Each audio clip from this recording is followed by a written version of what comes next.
এই ছাগলছানার এত লম্বা কান দেখে যেন নজর না লাগে, তাই কোরআনের আয়াত পড়ে ফু দেওয়া হয় আর গলায় বাঁধা হয় কালো সুতো। তার কান যেন শরীরের চেয়েও লম্বা। তার গলায় রশি না বাঁধলেও চলে, কারণ তার কান টানলে চলে আসে মাথা। এতটাই লম্বা কান যে দৌড়াতে গেলে নিজের কানেই হোঁচট খায় এই ছাগলছানা। কারো কাছে এমন দৃশ্য হাস্যকর হলেও তার কাছে হয়তো বিব্রতকর। তবে সে তার দুই কান নিয়ে 1 মাসে যে পরিমাণ জনপ্রিয়তা পেয়েছে, যা অন্য কারোর জন্য সময় লাগতে পারে প্রায় 25 থেকে 30 বছর। পাকিস্তানের করাচিতে জন্ম নেওয়া এই ছাগল সিংহের মতো গর্জন করে, আর তার ভঙ্গিও অনেকটা সিংহের মতো। তার বাদামি রং আর সাদা কান দেখে জনপ্রিয় কার্টুন চরিত্র দ্য লায়ন কিং এর সিম্বার নাম অনুসারে তার নাম রাখা হয়েছে সিম্বা। তার কানের দৈর্ঘ্য 21 ইঞ্চি।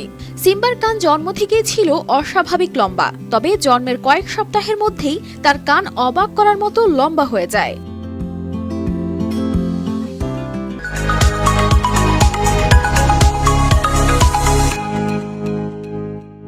তার মালিক দাবি করেন এটি বিশ্ব রেকর্ড, যদিও এই রেকর্ড এখনো কোনো আনুষ্ঠানিক স্বীকৃতি পায়নি। সিম্বার জনপ্রিয়তা যে কত দ্রুত বেড়েছে তা তার মালিক নিজেই বলেছেন। মাত্র 30 দিনের মধ্যেই সে এমন পরিচিতি পেয়েছে যা একজন সাধারণ সেলিব্রিটি পেতে 25 থেকে 30 বছর লেগে যেতে পারে। তার কান যেন ক্ষতিগ্রস্ত না হয়, তাই মালিক তাকে বিশেষ ধরনের হার্নেস পরান। সিম্বার কানের এমন অস্বাভাবিক লম্বা হওয়ার পেছনে প্রধান কারণ হল জেনেটিক মিউটেশন বা জিনগত পরিবর্তন। বিজ্ঞানীরা মনে করেন কোন প্রজাতির প্রাণীর মধ্যে এমন জেনেটিক পরিবর্তন হলে শরীরের নির্দিষ্ট অঙ্গ বা বৈশিষ্ট্য অস্বাভাবিকভাবে বৃদ্ধি পায়। সিম্বার ক্ষেত্রে এই বৃদ্ধি হয়েছে তার কান।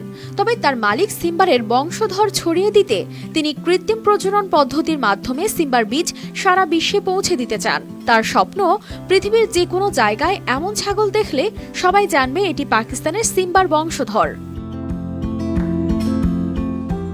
কানিসফাত মাসিমো, RTV।